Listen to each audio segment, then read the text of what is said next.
ya kita lanjutkan diskusi. Mas Usama, Mas Aziz, Anda paling tidak harus menjawab dua hal ini ya. Anies dianggap kurang tepat menyampaikan pernyataan tersebut, dianggap tidak memiliki seni politik. Dan juga yang kedua, kalau kemudian Anies meyakini bahwa tidak ada partai politik yang tersandera oleh kekuasaan, mengapa kemudian dirinya sangat dalam video tersebut ya, kalau kita bisa membaca sangat ambisius gitu untuk kemudian akan mendirikan partai politik. Jaminannya nggak akan tersandra juga. Betul. Justru rencana untuk membuat partai politik itu tujuannya untuk supaya tidak tersandra, Pak. Kalau pernyataannya kan lengkap kalau bisa didengar. Kalau dia tidak mendukung kalau misalnya kita bikin dengan partai politik yang ada beberapa yang ada itu berisiko tersandra oleh kekuasaan.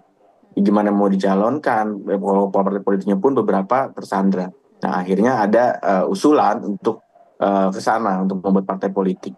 Dan tadi juga soal yang kemarin sudah didukung dan sekarang tidak, artinya memang kondisinya berbeda.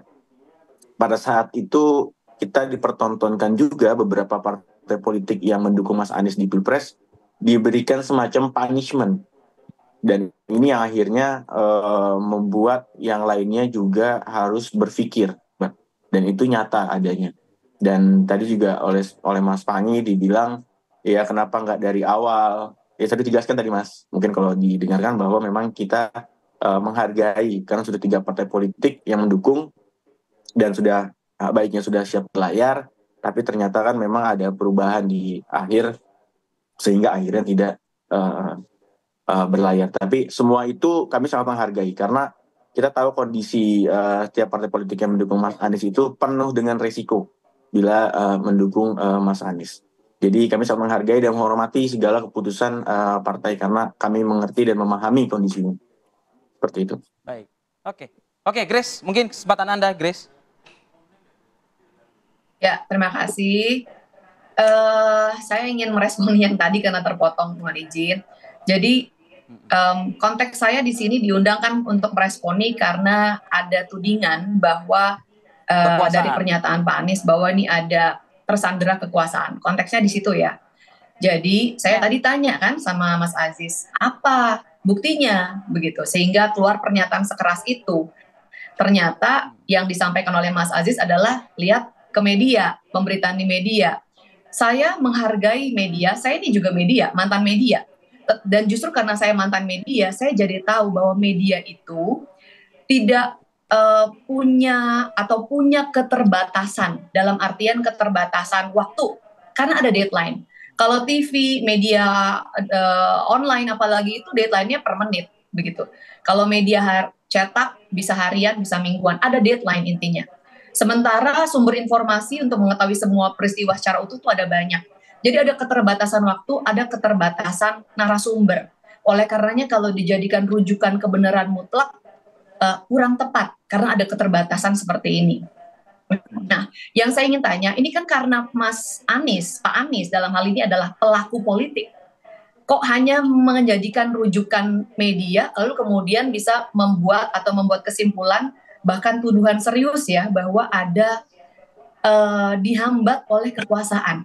Beliau ini kan pelaku. Jadi yang tadi saya tanya, apakah ada peristiwa yang dialami sendiri, sehingga kemudian bisa mengeluarkan tesis dihambat oleh kekuasaan. Kalau hanya baca dari media sayang, itu publik. Kalau publik kan tidak punya akses ke peristiwa-peristiwa politik secara langsung. Bolehlah rujukannya media, tapi harus diingat publik juga media itu punya keterbatasan waktu dan narasumber. Nah, kalau sebagai pelaku politik membuat kesimpulan yang begitu serius, tuduhan yang begitu serius hanya dari baca-baca media, saya sangat menyayangkan. Di situ konteksnya ya.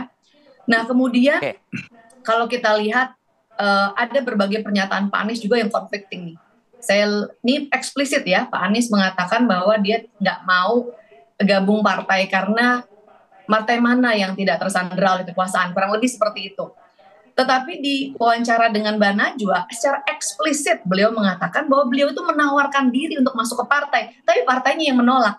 Saya nggak jelas nih alasannya apa, karena di situ alasannya nggak apa-apa biar Pak Anies dimiliki bersama-sama. Menurut saya agak janggal alasannya karena partai itu sangat senang kalau ada kader yang bagus jadi kader internal, begitu ya. Kok ini Baik, katanya Grace. Pak Anies menawarkan diri tapi malah ditolak oleh partai. Jadi conflicting nih. Di satu sisi bilang nggak mau gabung tapi ternyata menawarkan diri. Nah kemudian Baik. Oke, Grace. mungkin Grace, waktu kita singkat, kalau Grace. Pak Anies ke depan jadi pelajaran adalah harus selalu memang buat backup plan. Jangan hanya bergantung pada tiket partai. Nah kalau mau bikin partai silakan dan boleh. Tapi sebagai catatan, bikin partai di Indonesia menurut Perludem, saya kutip pernyataan Mbak Titi, adalah yang tersulit di dunia syarat administrasinya. Jadi siap-siap dari sekarang, jangan nanti kalau ternyata buat partai nggak lolos verifikasi, kemudian bilang lagi nunjuk ini kekuasaan menghalangi Pak Anies. Karena dari jauh-jauh hari harus diketahui bahwa membuat partai di Indonesia syarat administratifnya yang tersulit Mas di Aziz, silakan dunia. ditanggapi, Mas. Jadi Langsung jangan saja, Mas sempat Aziz. lempar kesalahan, tapi semoga bisa belajar dari peristiwa hari ini supaya lebih prepare dan lebih cerdik ya atau cermat melihat dinamika partai politik. Karena di partai politik, Mbak Grace.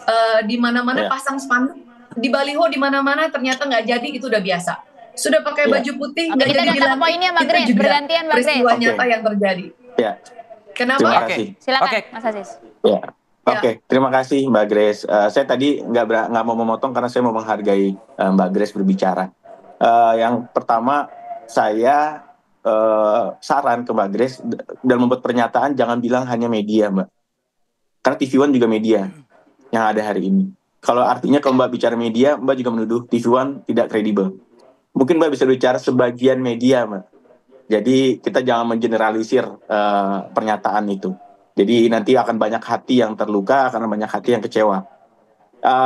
Untuk kita bisa bicara plan B, Mbak, itu masalah juga, sekali lagi masalah etika dalam berdemokrasi. Ketika kita sudah dinyatakan didukung oleh sebagian partai dan kita melakukan independen, artinya itu melukai hati juga, tidak sesuai dengan etika dan adab dalam berdemokrasi. Kok ini sudah didukung oleh 3 partai, tapi kok malah tetap maju independen. Jadi apakah dukungan ini tidak dihargai oleh Mas Anies gitu? Jadi itu yang memang saat itu dilakukan oleh Mas Anies. Jadi hal tersebut mungkin bisa menjadi dasar, Mbak, bahwa memang bukan hanya jadi pernyataan media, hasil kajian di media adalah salah satu hal, dan hal-hal lain juga kita semua sudah menjadi rahasia publik bahwa hal itu memang saat ini terjadi, dan Mas Anies juga melakukan komunikasi yang baik dengan beberapa partai, dengan sebagian besar partai untuk bisa berkomunikasi, bertukar informasi, dan akhirnya menyampaikan kesimpulan bahwa memang Mas Anies tidak bisa berlayar disebabkan dengan A, B, C, D. Jadi ya kita tidak bisa mengeneralisir itu. Oke, ya, Mas, kita jeda lagi sejenak ya. Nanti Mbak Monika dan Bang Ipang mungkin ada closing ya, statement nanti usai jeda periode berikut, kami akan kembali.